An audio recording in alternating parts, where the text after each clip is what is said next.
Hey everybody, this is herculespetix, founder, curator, docent, and gift shop employee of the herculespetix Academy of Comic Book Studies. Tonight, we're going to look at Tales from the Fridge, #1. This was the only issue of Tales from the Fridge. It's an underground from 1974, published by Kitchen Sink Comics. It's a very odd underground.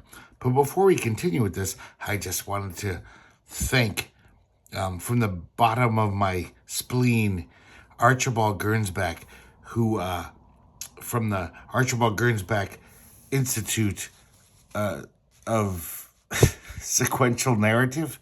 I always forget the name of his institute, but he a generous donation to the herculespetix Academy, and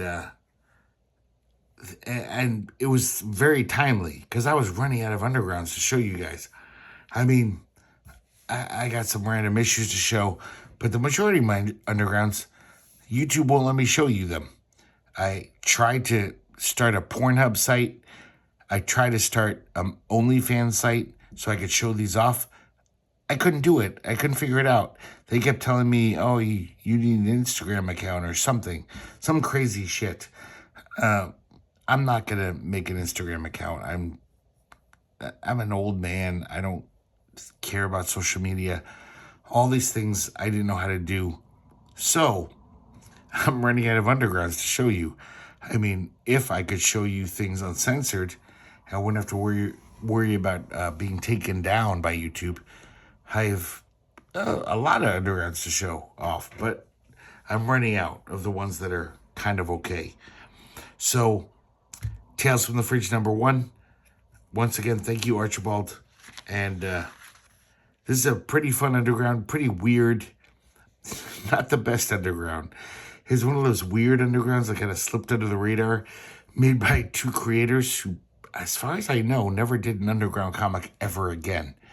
They're basically just like fanzine guys, comic book fanzine guys. And as you can tell, this is obviously an homage to EC Comics. And it's a pretty damn good homage. I mean, the logo here, getting all these little cameos here. Look at that old witch, Crypt Keeper. It's the Fridge Keeper. But that looks just like Jack Davis's Crypt Keeper. The cover is signed Hack Davis. But it's a pretty good Jack Davis pastiche. It's not bad. So, basically that's what this is. It's a EC homage. Oops.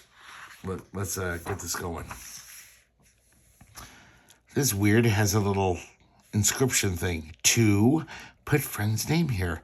Happy eating from your name here. And global. And, so the main character of this comic is this guy, Global.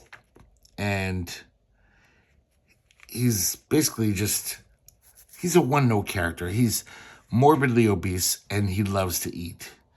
I mean, he's like Wimpy, even though he's more morbidly obese than Wimpy was. And we see his little baby book here.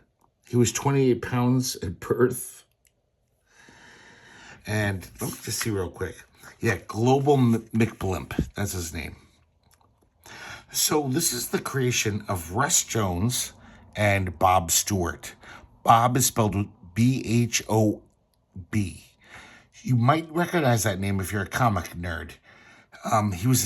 He published and edited many great fanzines about comics in the 60s. Way before like the Comics Journal. He was actually seriously looking at comics. So he's a huge comic fan. And he was actually, wrote really intelligent shit about comics before anyone else was. So kind of at least in my mind, a prestige name. I love fanzines. I'm a big fanzine guy. I remember as a kid, I would kind of look forward to the latest fanzine more than the comics that they were about.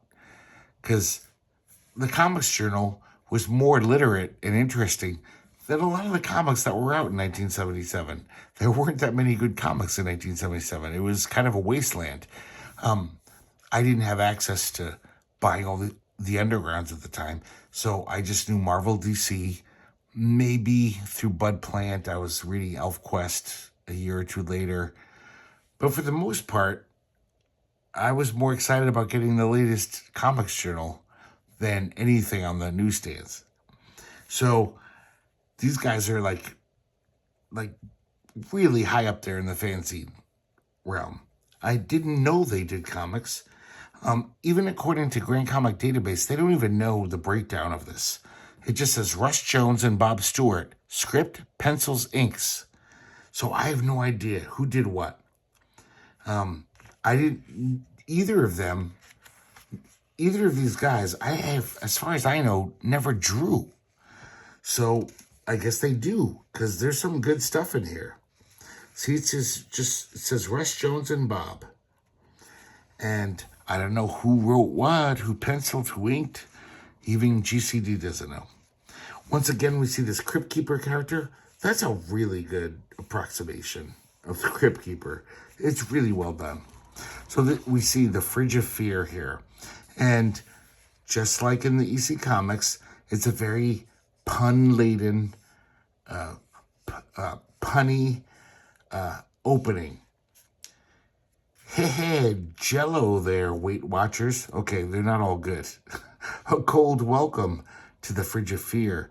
I'm your host in Frost, the Fridge Keeper. I've got a really dilly of a silly chiller, a guaranteed goosebumper that'll leave a cold spot in your heart. It's a genuine icebreaker. Of course, it's also got a hot point. Meet Global McBillump. Amana, his word. Amana was a brand of refrigerators. That might be before half of the viewers' time. It's an old... I don't even think they're in business anymore. So that was just a flavor of the kind of... It's kind of clever, I gotta be honest. There's a lot of okay puns in here. Of course, there's also a lot of groaners, just like EC Comics, you know?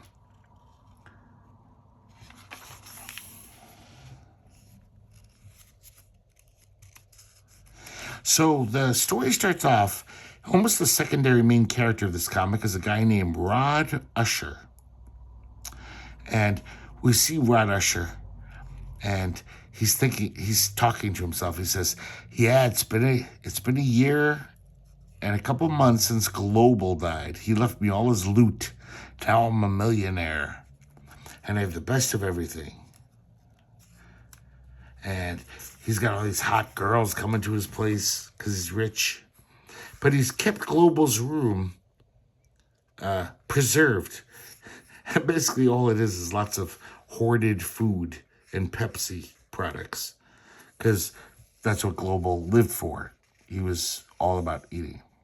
So now we flash back and we see Global when he was alive. And he was Rod's roommate. And the first time he meets him, he shows up with 2 giant bags of groceries.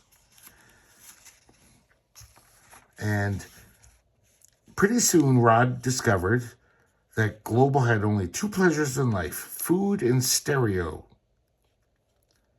He was a human eating machine.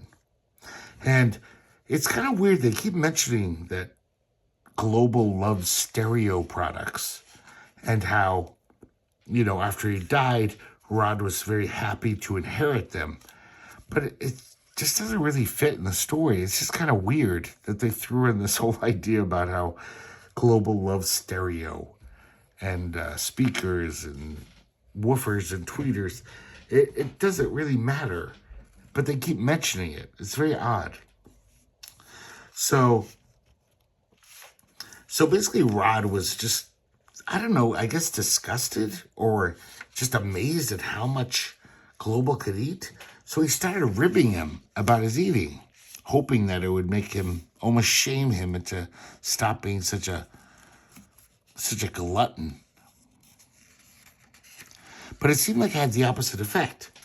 He was eating even more, getting even more weight. So basically he one day he said, I'll place a standing bet with you. $50 for every hour you can go without eating. And Rod actually got quite wealthy off of this because Global is so bad as far as willpower and not eating, not being able to stop eating, that almost every day Rod is getting like $300 because he can't go an hour without eating. But Global wants to keep betting him. He doesn't want to accept it. He's just like, oh, okay, next time I'll do it.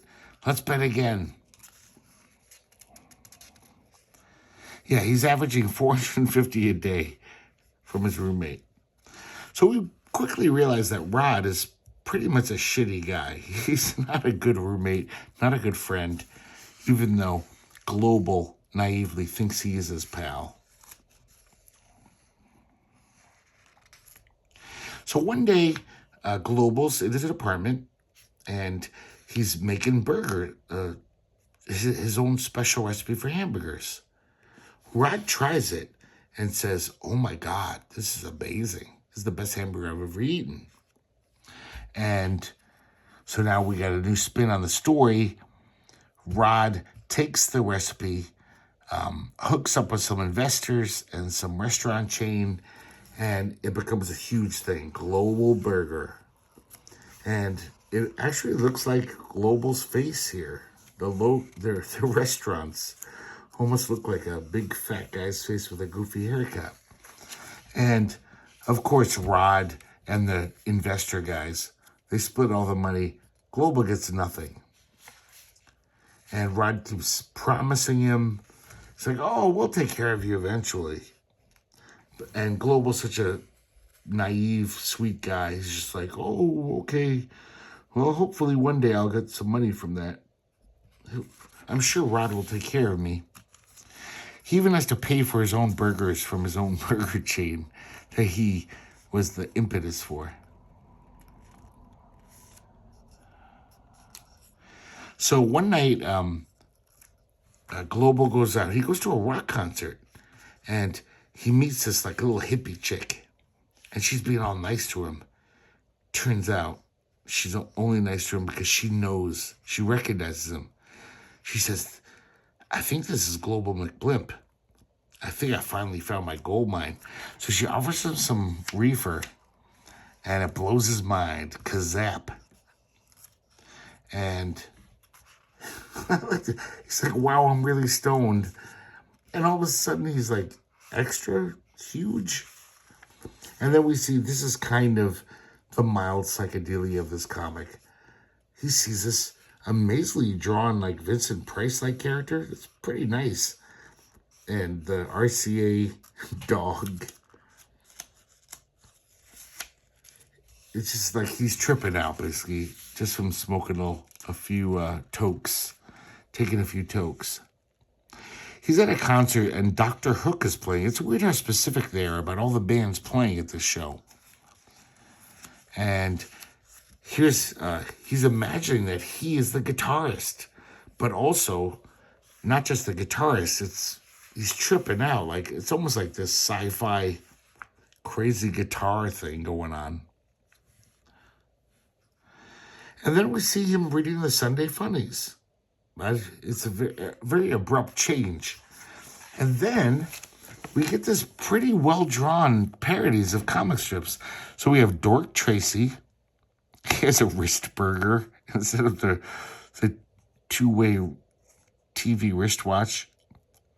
Instead of the Crime Watchers textbook, it's Weight Watchers. And we have a really good parody of Dick Tracy here.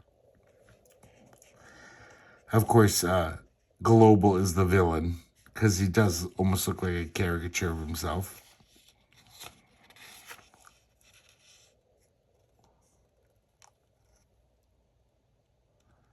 And he totally captures the Chester Gould shit. I love this last panel. Panel border, balloon, signature, Chester Gould. And then, I skipped ahead too far. We see Flesh Global and Flesh Dale and Dr. Jerkoff. This is a pretty good Alex Raymond. So it's so weird how these fanzine guys, I mean, you guys have seen the art. I haven't commented much on it. It's not that great, right? These guys they're not artists. But I think because they're comic nerds, they've looked at Alex Raymond and Chester Gould so much, they could do a pretty good duplication. This is not bad at all. Even though that's pretty terrible. I would never, that's not aesthetically pleasing. So finally he gets home all strung out from after being stoned. The refrigerator's locked. I guess his roommate, is just like, oh, I'm tired of him eating all our food. So he eats all the garbage that's left.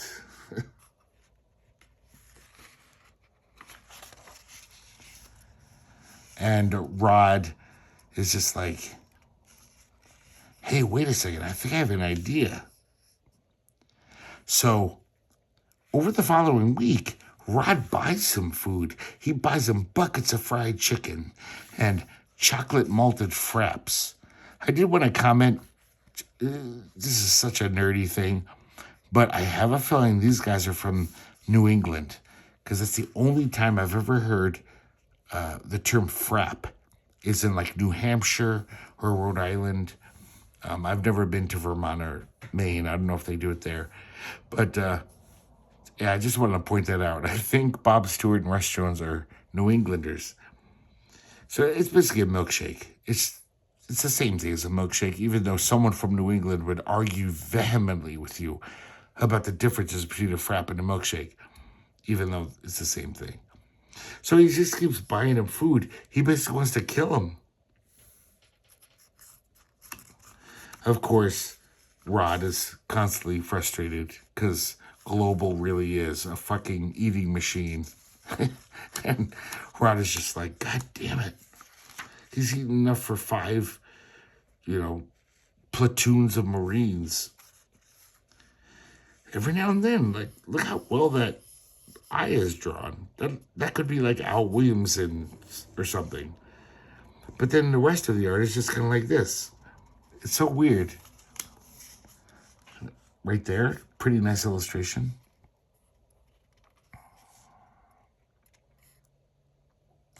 So then there's some problems with Global Burger.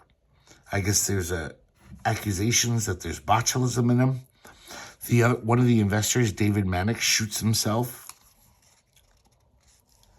And Rod basically says, well, actually, Global, since you created the recipe, you're in the most trouble, which is a total lie. I mean, he doesn't even get money from this place. Like, as the comic progresses, we realize Rod is a total sociopath, evil. Because Global, Global is a pretty nice guy. I mean, he's a fucking weirdo and kind of repulsive, but he's a super sweet guy. He doesn't have a mean thought in his body. And Rod is just like constantly just like trying to ream him.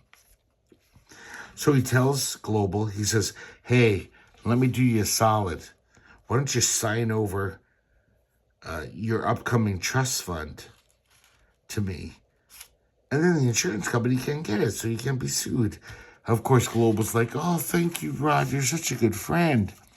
And then really, Rod kicks in with the forced eating, just buying him and cooking for him, just huge amounts of food. And Global's just so like, oh, this is so nice, but my chest is starting to hurt. So finally, he dies. There's this weird interlude with this doctor shows up who looks like a duck, but it's Groucho Marx. It's a Groucho Marx duck guy. And there's a lot of bad jokes. He's trying to do Groucho Marx, with all the dialogue. I mean, that's a tough nut to crack. Groucho Marx was pretty fucking clever. It's all pretty bad, I gotta say.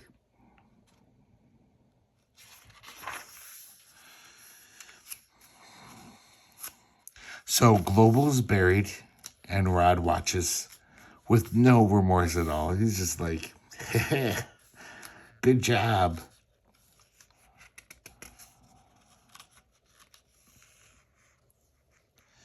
But after he dies, he hears some weird voice, a spectral voice saying, Rod, I trusted you.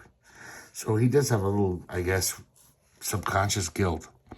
Now we see the fridge keeper kicks in with a beautiful, God, that's just great. That looks just like Jack Davis, or very similar. And then it's kind of weird, kind of annoying, actually. They basically photocopy that I think the second page of the comic.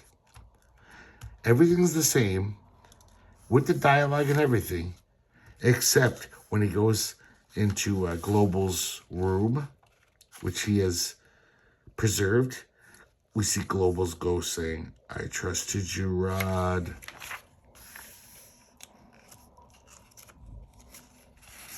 So, I guess for some reason Rod is happy and gloating about the fact that, the best laugh of all is that I opened another franchise of the Global Burgers 70 yards from his grave. Which is weird, because why is he gloating? Why is this the best laugh of all? You totally fucked him over. It's not like you need to get more revenge on him, or if you will. I don't know if revenge is the word. Just to, I don't know, knuckle it in even more. You're like, Rod's terrible. Another great fridge keeper. So the smell of the Global Burger wakes up Global himself. And he's like, food, must have food. I'm starving. I haven't eaten in months because he's been dead. Of course he hasn't eaten. Even though he's just a zombie corpse, he's pretty much just a skeleton. And he's much smaller. All of his fat is rotted away. He's like, I smell my own burger recipe. And so he comes out of the grave, walks over to the Global Burger, and he orders a lot of food because he's hungry.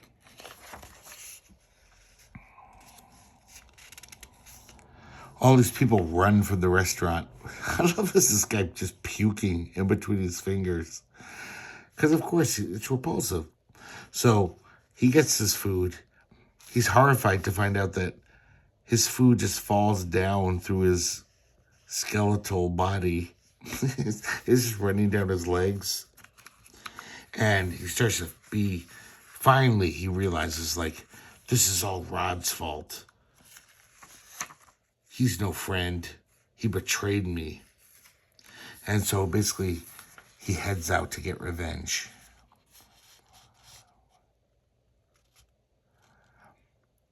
Then we see him staggering through the city streets. And he meets this prostitute. And, Global died unlaid. So he's like, I guess my revenge on Rod can wait. This prostitute is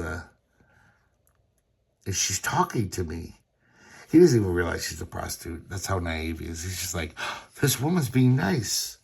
So they go back to the hotel room or something. And he's very nervous. He's like, maybe I should tell her I've never done this before. And he thinks to himself, oh no, my thing, talking about his dick, has rotted off. What'll I do now? What? She's got my intestines. What's she doing? So his prostitute, I guess, is very good at improvisation. She just grabs his intestines, which I guess they're plenty big, and she has sex with him, and then he just says, oh man, I gotta find Rod, because I don't think it feels good for him. It's not like pleasurable. And as he leaves, the slamming door cuts off his intestine. So now we see Rod. The next morning, he wakes up, prepares for another day as the executive at Global Burger, this huge corporation. And we see Global heading towards him. So back to Rod. He smells this horrible stench. And he grabs a foil, a sword, you know, like a foil. And Global comes in and he attacks Rod. He grabs him by the neck. Just like in an EC horror comic. He says, "You lied to me, Rod. You were my friend. Now I must punish you."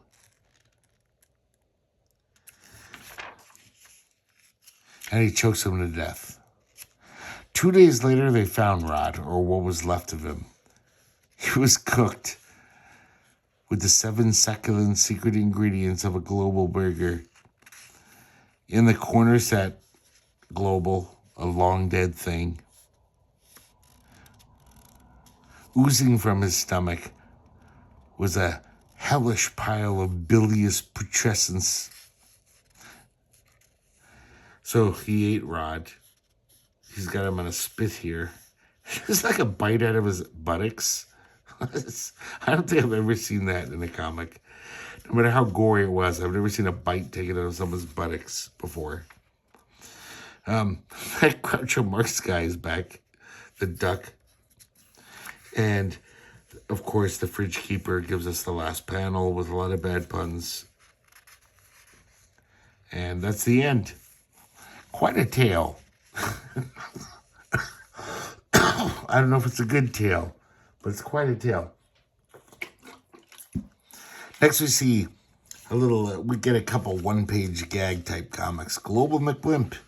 This one's Adolf's Meat Tenderizer. So, Global's reading an article about the world's heaviest man who's 1,069 pounds. He's like, shit, I'm catching up to that. I'm almost there. And he reads an ad about like Flab Lab, which is like a way to get rid of your fat. He's like, I better get this right now. Even though it's $800. He gets it. He orders it. I guess it's just pills, probably speed. And then very quickly, he loses like hundreds of pounds. Look, he's all skinned. This is so repulsive, this panel. He's just a bunch of, he looks like a Shar-Pei dog. And then he's just puking up. And basically he's dead. He's dying. He's like, oh, I'm finished, mama. And then we realize it's just a dream. So we see him at a restaurant ordering enough food for 30 people. And he's like, this is the life. No more diets for me.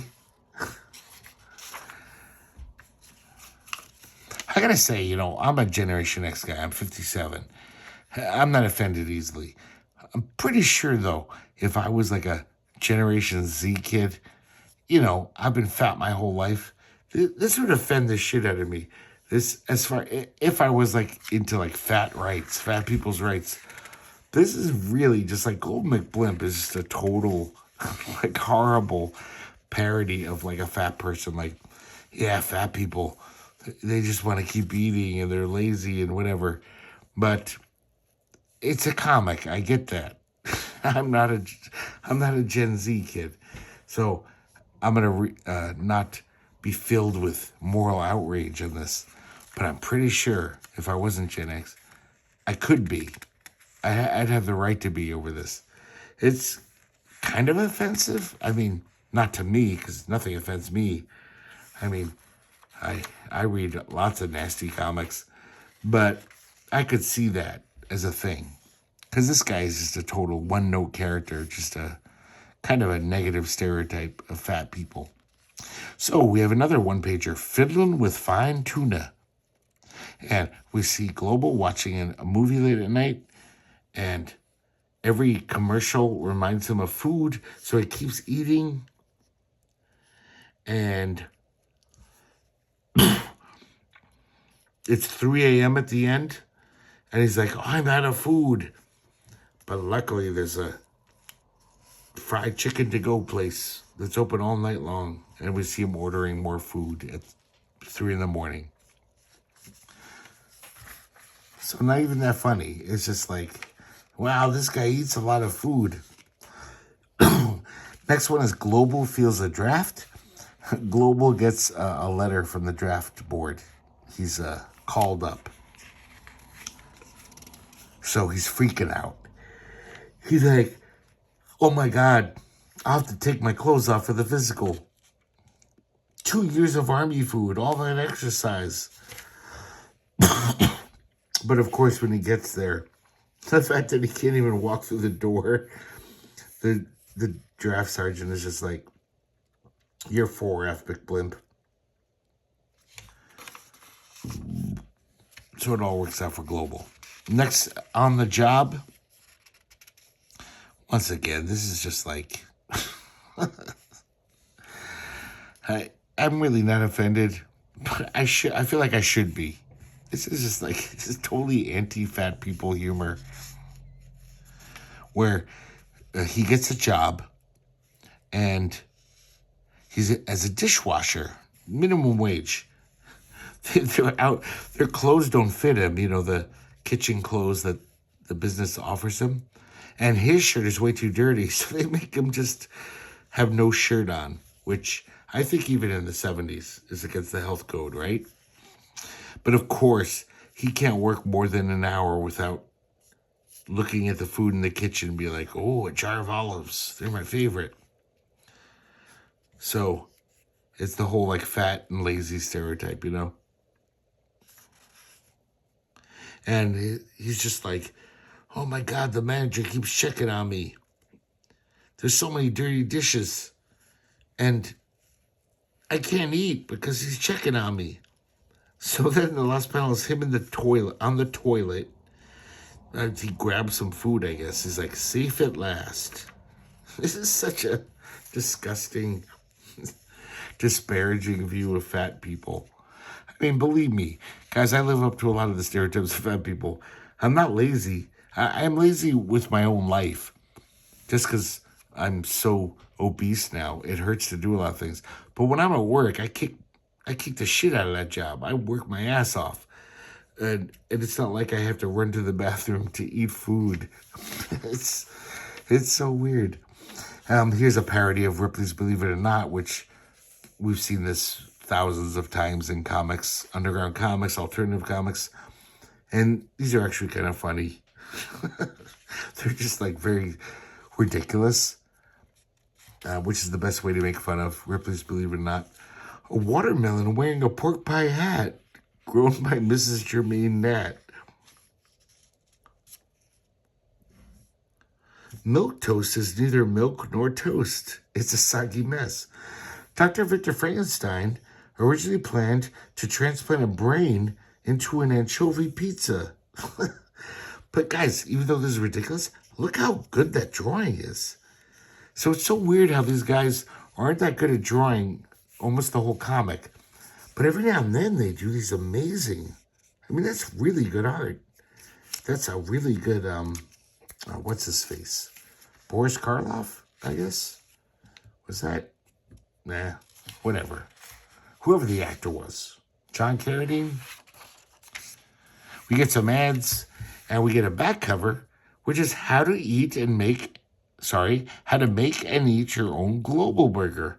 And it's the actual recipe for Global McBlimp. I wanted to say Global McFatty. Global McBlimp's hamburger recipe. And it's crazy. It's insane. Apparently this was written by someone else. I could look it up, but it doesn't really matter. But the art is by the same crew from the inside. And it's a very weird, very strange underground comic. Once again, this is why I love underground comics. Like, why did these guys think to make these comics? Why did someone decide to publish them? Why did I read it? They're very odd, but incredibly entertaining because it's just like, what the hell's going on? Every page you're like, you have no clue where the plot's going to take you. Or quote-unquote plot. It's just very odd. But I do got to say, these guys, these two fanzine editors, as far as I know, Russ Jones also is like, I think he's early fandom. I think he was doing shit in the 50s for like fandom.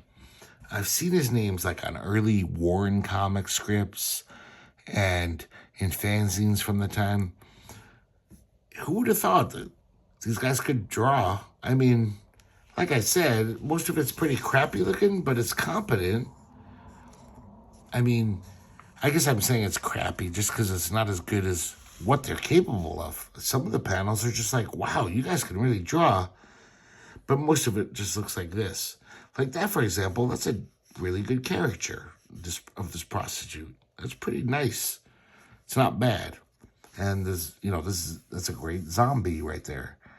But it's kind of crude, and I still really like it. So once again, thank you, Archibald. And who knows how long it would have been before I ever found this comic. I don't know. But now I own it, and the Academy owns it, and I got to show it off to you. Hope you guys liked it. It's... I don't know if I like it. I kind of like it. I kind of love it, actually. But it's not good. You know, sometimes you like things that are like, yeah, it's kind of crappy, but it's kind of amazingly crappy in an amazing way. So maybe you got something out of it. I hope so. I definitely did. But it's not like I could wholeheartedly recommend this to you and say, oh, you got to buy this comic. You'll love it. But I did forget to mention, I just love this. Instead of like horror or science fiction, it's just food. So thanks for watching, guys. I hope to see you next time here at the herculespetix Academy of Comic Book Studies.